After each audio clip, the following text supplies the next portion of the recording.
акваториясында тазалоо иштери башталган. Бул ак суу жетегиз районунда основной ушул акваториясында бул браконьерлер тоорлоо экен.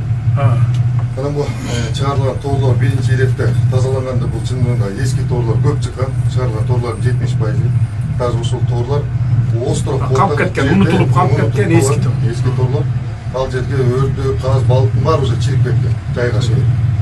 Анын баарын чыгарып, анан тазаланып кеткен жер бул өзүңүз белгилүү болгондой заливдер да сууну тазалап чыккандан кийин контрольный 3 күн, 1 жума менен айтпай кайра кирип тазалап аттык. Ушул топтун чечимине.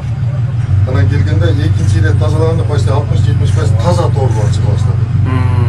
То есть биз баягы жаңы салган тоорлор астындагы мусорду тазалап койсок, тоор чаташпайт деген максат менен сала баштадык. Көп сала баштадык.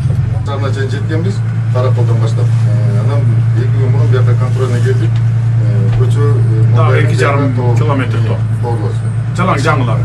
Силер ал торлорду эмне кылып атасыңар? Өрттөп атасыңар? Жок, экологияга өткөзүп. Ну зачем өткөрүп? Сразу эле өрттөп салыш керек. Алар кайра сатып аткан турбайбы алар деген? Ал балыкчыларга. Кайчы менен кесебиз. Чыккан торлордун баарын кесип, жараксыз кылып кесебиз. Анда жараксыз кылып берсеңер болот андай. Тор бар да жерде. О, тетиги болот деген ар жак. Тигинде да баклашка турат, конверттин ар жагында. Тигине ушу жерде бар экен да, значит. Жүр, көрөлү.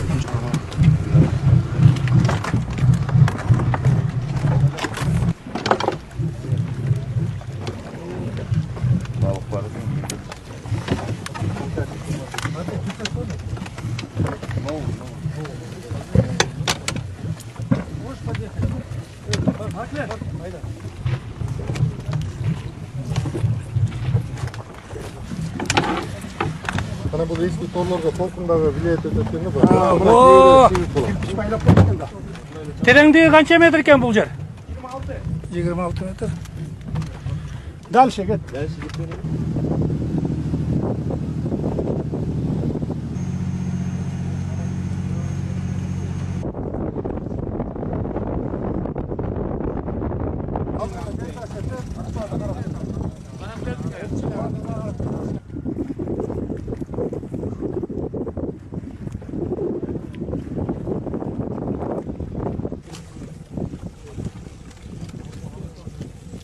Судак экен.